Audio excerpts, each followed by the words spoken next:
Welcome to The American Dream, a show that started right here in San Diego, America's finest city, that now spans positive media all across the country, real stories in real neighborhoods.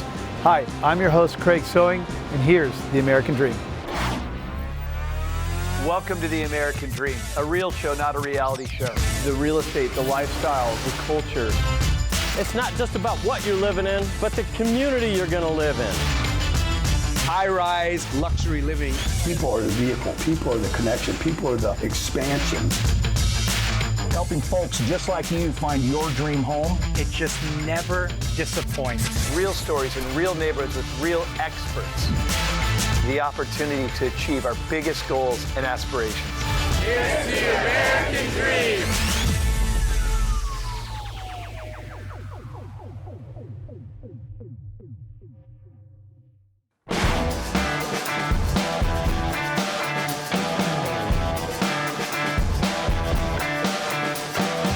Welcome to American Dream TV. I'm your host, Steve Garrett. Today, we're in Greene, Ohio, where we're gonna give you a taste of history. We're gonna learn how some iconic foods got their start.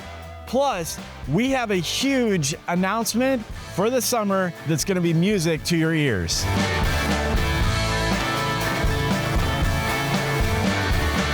My first guest is John Menches from Menches Brothers. John, welcome. Thank you, Steve. Great to have you on the show. And so I want to talk about, so there's some iconic foods that Menches Brothers has created. So talk to me about the invention of the hamburger. Well, the invention of the hamburger. We are the great grandchildren of Charles Menches, who invented the hamburger in Hamburg, New York. Okay. For everybody always wants to know where the hamburger come from. It's named after Hamburg, New York, which is just a little south of Buffalo.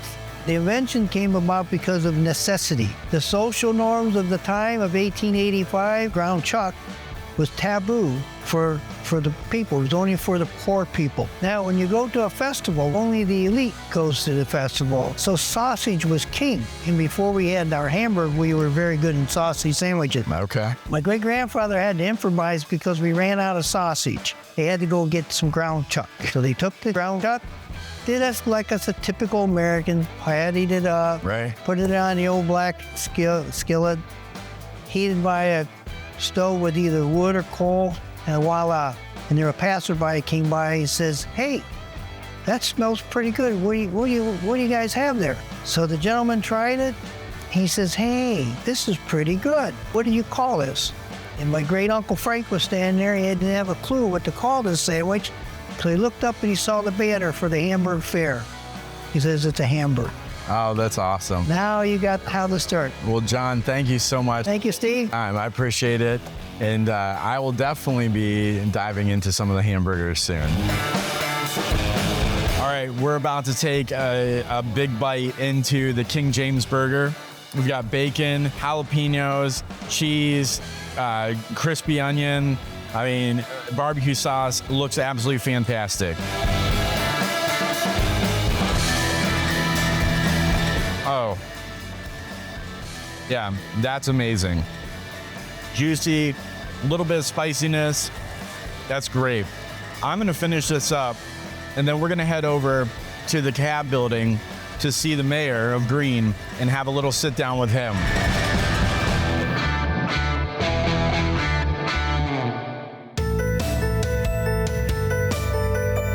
Here we are at the Central Administration Building in Greene, Ohio, and we're about to talk to Mayor Rocco Yeargin about what's coming up in the summer series. From food to fun, we're sitting here with Mayor Rocco Yeargin from the city of Greene. Talk to me, what actually got you wanting to be in city government or public service? So I started off as a lawyer and had been practicing law for 25 years, and I had a very people-oriented practice. But I always had inside kind of this desire for public service. So about 2017, I had the option and opportunity to run for city council.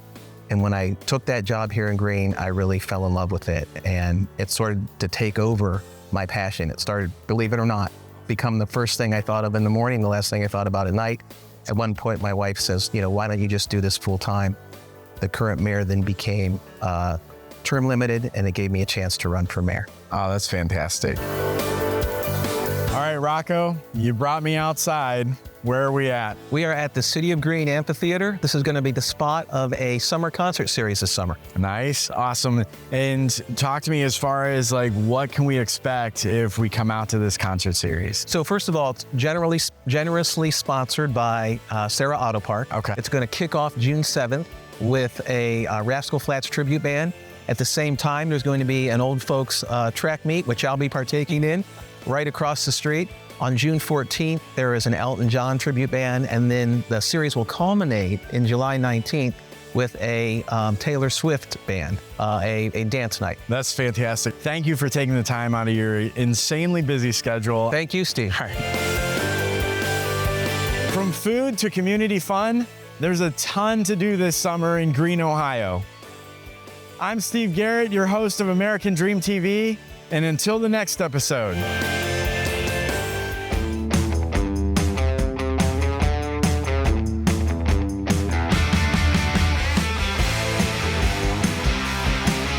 Welcome to American Dream TV. My name is Larry Steinbacher, and I'm your host. Today we'll be looking at the motorsport lifestyle. Two-wheelers, four-wheelers, and the thrill of it all. Our first stop is at Thrill Point Motorsports. Let's see what's inside.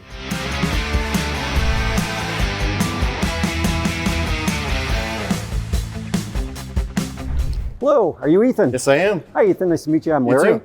I understand you're going to be showing us around today. Yes, I will. Come on in. Okay.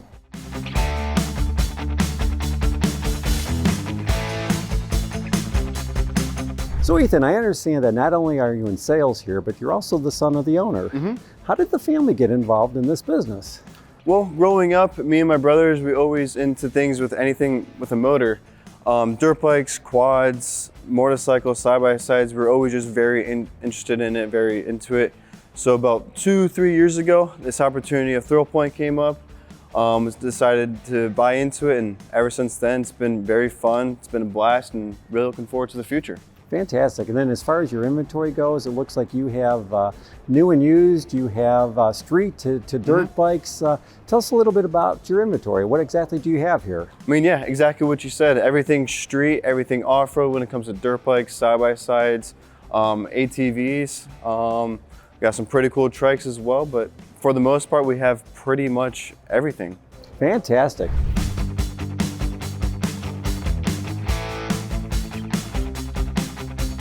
So Ethan, we are in what I would call a huge accessories area. What are some of your top sellers over here? Top seller, hands down, is our helmets. I mean, it's #1 safety, and then followed after that would probably be our goggles as well. I mean, we sell a handful of those each and every day. We're moving a lot of old stuff out, getting a lot of new stuff in. Okay, I see a lot of inventory as far as the clothing goes. Yeah. Is that the stuff you're pushing in and out then? Or? Yeah, I mean, brands will come out with different styles, different colors, almost every month, I would say. So we're trying to keep on top of everything, and then everything old, we're putting on big sale and just getting it out of here so we can get the new cool stuff in. All righty.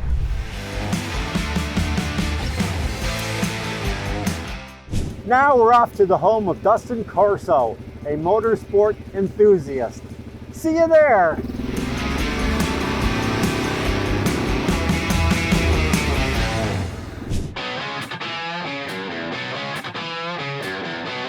Dustin, when I first met you about 5 years ago, you were moving here from Chicago, I believe, to the greater Cleveland area. What brought you to greater Cleveland? So I grew up in Youngstown, Ohio, and as an air traffic controller, I got sent to Chicago Center. I just wanted to get closer to my family in Youngstown, so I transferred to Cleveland Center, and that's how I got a hold of Larry, and then we started looking for properties together. Alrighty. So you've got a lot of boy toys inside the shop?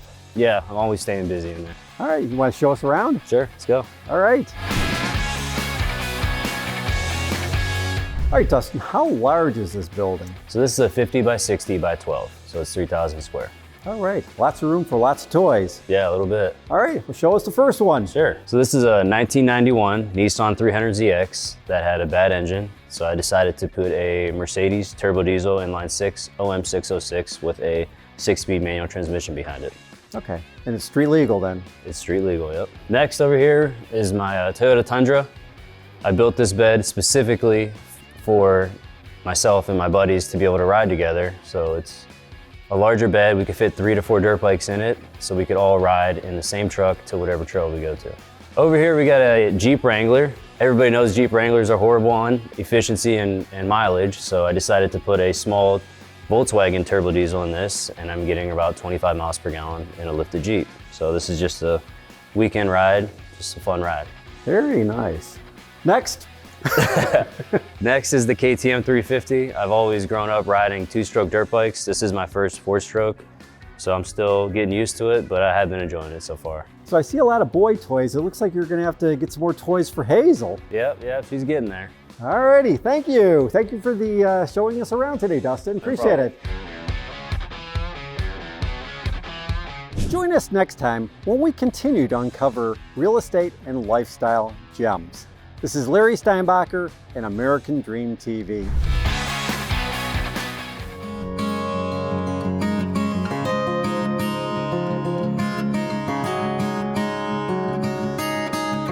It's Jessica Conrad. We're here in Alliance, Ohio, the Carnation City, and we're going to go visit the Troll Hole Museum. One of the things I love most about Alliance, Ohio is its historic building. This building is no exception. Built in 1881, it still features hardwood floors and a lot of features from the time. This building's part of the revitalization of Main Street, USA. Today, we're going to take a tour of the Troll Hole. What do you have in store for us, Sherry? Come on in, 14 different themed rooms, interactive, educational, and funny. Welcome to the Troll Hole. I'm Sherry, and the tour begins up the stairs. Follow Princess Poppy's hair. From our map here, trolls emerged from the ice when the earth thawed and life began, moved into the countries of Sweden, Denmark, Norway, Finland, and Iceland. Now, trolls are very diverse, having been here for so long and able to interbreed with other things and evolve. But you can see by these two behind you, they have certain outstanding characteristics. Oversized ears, elongated noses, 4 digits on every hand, 4 digits on every foot, and long skinny tails with tufts. Original countries of Norway, Denmark, Sweden, Finland, and Iceland have artists creating images of trolls. Natural material using Icelandic wool, pine cones, resin, glass, wax, rabbit fur. It went from the very primitive to the more human-like as the trolls have evolved. So one of the things we want to establish right off the bat is these are not trolls. These are dolls. The iconic image that you see here started in 1960, but trolls are the oldest creature to inhabit the earth with all powers of magic and universal knowledge. You're here in Alliance because this is the cheapest commercial real estate in the U.S. The trolls moved in on historic East Main Street and bought 14 buildings, creating a tourist destination of fun, quirky events. Well, I started with a measly 2,000 pieces when we started this whole project. We needed a hook for our tourist destination. A Guinness record is a good hook, but now I have over 40,000 pieces, trolls, troll dolls, troll memorabilia, and they continue to pour in, donated by people who love their dolls and want them to go to good homes. The most successful troll manufacturer is Mr. Russ Berry. He started in the 60s all the way up through 2002. RUSS stamped on the bottom of the feet with a little sticker. They all had the same iconic grin. They were all about heartfelt messages. So every holiday, he had a new one. DreamWorks has 12 characters. He had over 2,000 different characters. The only toy to ever make a successful comeback, starting in '87. They made their comeback, and by '90, it was a billion-dollar-a-year industry. You had a product to sell. You put a troll in it or on it. Trolls can be your Halloween costume, your birthday theme, or your wedding. So lately, we've been featuring troll-themed weddings, and we're recruiting for someone to come get married here at the Troll Hole Museum. Welcome to the Troll Hole of Fame. That's what we call this room. In honor of our industry partners, the Football Hall of Fame, we created the Troll Bowl Stadium. We replicated it, that it too went way over budget and way behind schedule. So that leads us into the Rock and Troll Hall of Fame, where we're going to induct JT one of these days, but Taylor Swift made Person of the Year last year, so she was inducted. So was Dolly Parton, because she got into the Rock and Roll Hall of Fame. All good things come to an end. Yes. And surprise, surprise, you're back where you started. Yes. This was so cool. You're welcome. Thanks for joining me at the Troll Hole in Alliance, Ohio. I'm Jessica Conrad, your friend with a real estate license.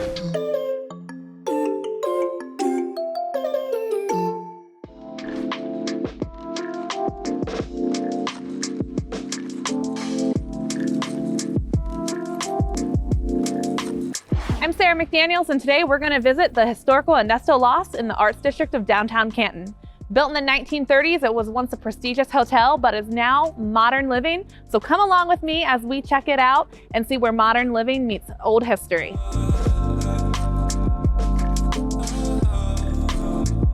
Today we're joined by Steve Coons, the owner of Ernesto and the innovator behind it. He started his love of restoration when he was just a teenager, helping his father restore the McKinley Monument here in downtown Canton.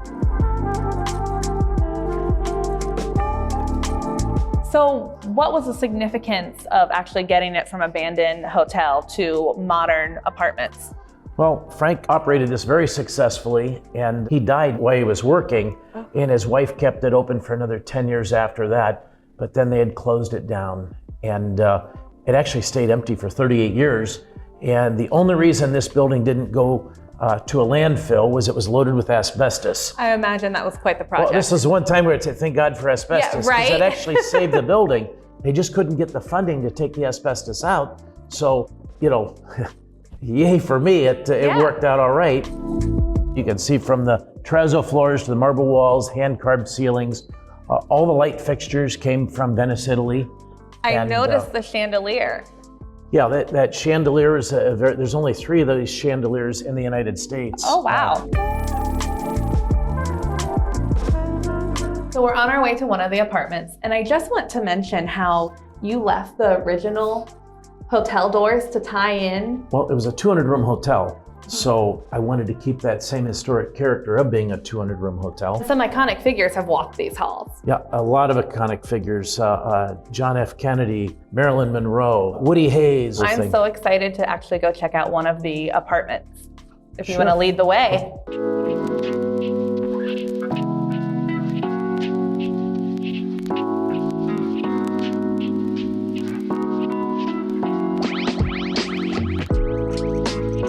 Look at this apartment. This is not what I was expecting in a historical building. I feel like I'm in Chicago or New York City. You have some of the best views in the Arts District of Canton, for sure. Every window has a great view, and whether you're on the 2nd floor or the 12th floor, everybody feels like I've got the greatest views in the city, and you know what? They're all right. Do you want to just kind of point out some of the features you have in your apartments? We kept the historic nature of the building. All the framing around the windows, that's all original. We were able to go through and do custom cabinets, granite countertops, all the cool amenities. You know, we put a bar in here. You have a loft on the roof. Right, we've got a patio, and it's a really cool patio. I think probably one of the nicest patios in Ohio. It's just a suburban neighborhood, but here you're part of a downtown neighborhood, and it's a different story and a different vibe, and people love being on that cutting edge of that different vibe. I wouldn't expect this right here in the Arts District of downtown Canton. You know, you're right in the center of the historic district, and you have your own private patio just for residents only. You've got the fire pit, the barbecue grills, you got a pavilion. And the views. You've got tons of room. Steve, it's been a pleasure. Thank you for allowing us to showcase the Ernesto. Well, thank you. And I'm proud to kind of show off, you know, not only the building here, but I would hope this would inspire people in other communities and cities to look around and see what building stock they've got. Great place to be. Thank you. You're welcome. Thank you. I'm Sarah McDaniels, and thanks for watching my episode on American Dream TV.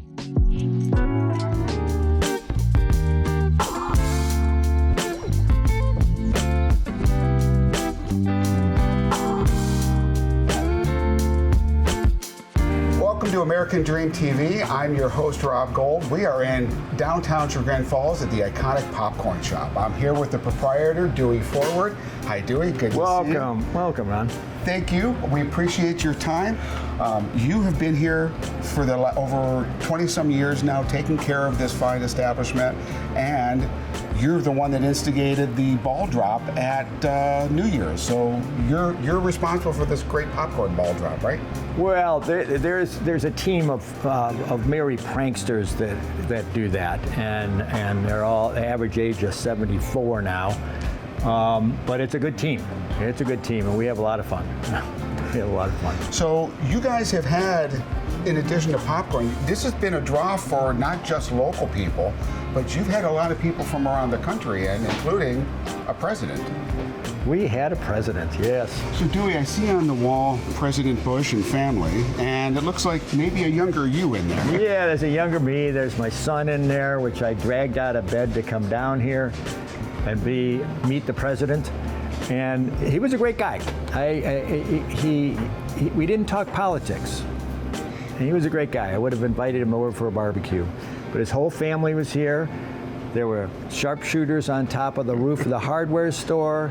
They did a mine sweep of the shop. They had 2 buses. They had 2 helicopters, one an attack helicopter, one a hospital helicopter. And their whole family came in. Chagrin Falls has never been safer.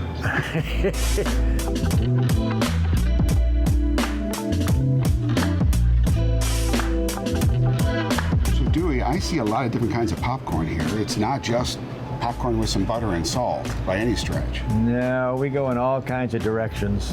You know, my favorite that I'm very proud of is we do one in cooperation with the Cleveland Museum of Art, and some proceeds go that way. Hometown orange and brown. And if you're a Clevelander, you know what that means. If not, it's very tasty. It's caramel and good for tailgate parties. And cheese. Yeah, it really is. Tailgate parties. That's exactly right. Yes. I see Oreos. Chagrin Falls style even has their own. Huh? Real Oreos. Chagrin Falls style. Crazy corn, which the kids just gravitate to. In all flavors. This season it's bunny corn. Always good, seems appropriate. Yeah. And if you want to take home a small ball, like the one on New Year's, here's a bag. There you go. These are a little bit more carryable. Well done. Well done. Yeah.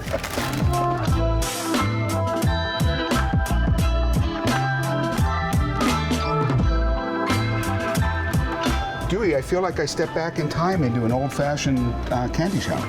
This is a big draw for us, old-fashioned candy. It draws, of course, it's candy, so it draws kids, but it also draws seniors who remember this, like myself. Kind of like when I was a kid, and you could kind of just come and grab a handful of candy, and then your parents had to go, no. You can only have a few of those. Yeah, we do a dirty thing to the parents because it's all kid height. So.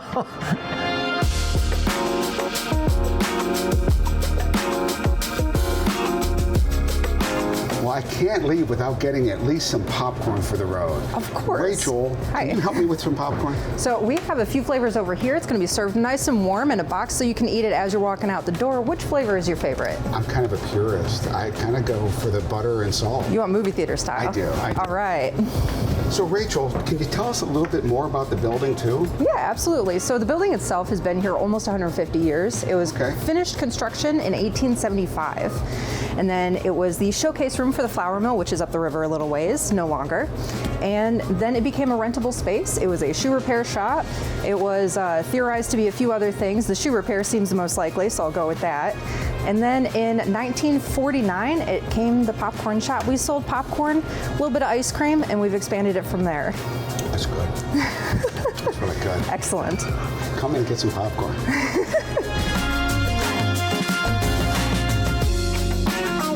Hi, I'm Rob Gold with American Dream TV. Thanks for coming out and joining us here in downtown Chagrin Falls. We got to tour the iconic popcorn shop, take a look at the falls, learned a little bit more. This is a great community, a great place. Come on down, enjoy some popcorn, ice cream, enjoy the community. I know I'm going to. So thanks again for coming and look forward to seeing you next time.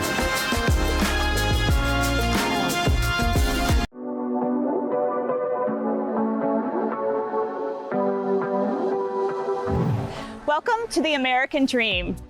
I'm your host, Janet Dauber, and today we are in my hometown of Kent, Ohio. Whenever I'm craving a sweet treat, Daisy Pops is the place to go. So let's go on inside. I'm here at Daisy Pops with Chief Pop artist, Amy Mucha. Thank you so much, Amy, for joining me today. We are glad you could pop in today. Well, thank you.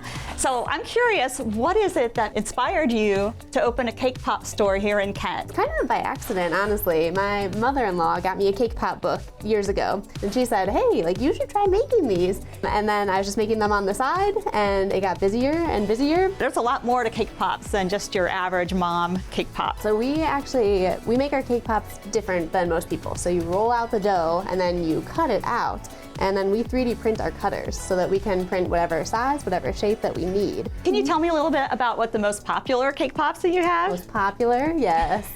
So we actually have two sides of the business. We have our custom pop side, but then we also have a second side to our business called the stocked pop side. They come in all the fun flavors, all the fun designs. So the most popular flavor I would say that we have is actually our frosted animal cracker. Well, you mentioned logo pops earlier. Yes. I know you do custom pops. Do you mind if we go in the back and maybe do a little bit of cake pop design? Let's go do it. All right, let's go. So first thing that we have here is this is our dough, our cake dough. And then what we do is we actually roll it out kind of like cookies, like I had mentioned, and then we use 3D printed cutters to cut them out. And then we have this little handy thing called a cake pop tray, holds them up and down. And then what we do is we take our stick, we dip it into just a little bit of chocolate, and then we put it right into the cake pop. And then the next step is we're going to dip our cake pops. Yum. Yes, right? And then we'll go ahead and we'll make this into a logo cake pop. All we do is we put it right on top of our cake pop, push it down, and then we can give it a little sprinkle. Just like that. Oh, that is super cute. And then we lay it down and we let it dry as you make your logo cake pop. All right. Tap it a couple times down so it evens out. Yep, just like that. Perfect. Okay. Right, you can put your logo right on there. Well, thank you again so much, Amy, for joining us today. Now that I've satisfied my sweet craving, let's head on over to the Outrage Rage Room to experience a creative way to blow off some steam.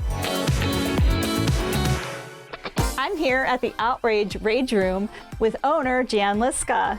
Thank you so much, Jan, for inviting us in today. We appreciate you guys so much. Thanks for coming out. Yeah. Well, tell me a little bit about what inspired you to open a rage room here in Kent. This is an awesome area with all of the university people. We have a lot of different kind of students and professors and stuff. But this is an amazing area, our little courtyard. And so tell me a little bit about some of your clientele. Who comes in here? Yeah. You probably hear a lot of really interesting stories. Right. We have a lot of whole bunch of birthday parties. It's helpful to people. It's like therapeutic.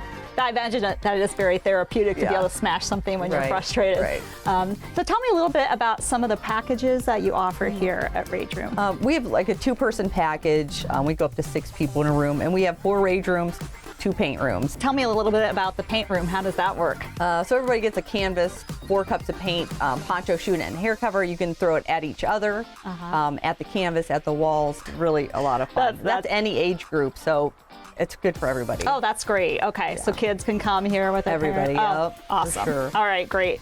With that being said, would it be okay if we did a little bit of raging? Absolutely. Let's get our smash on. Okay, let's do it.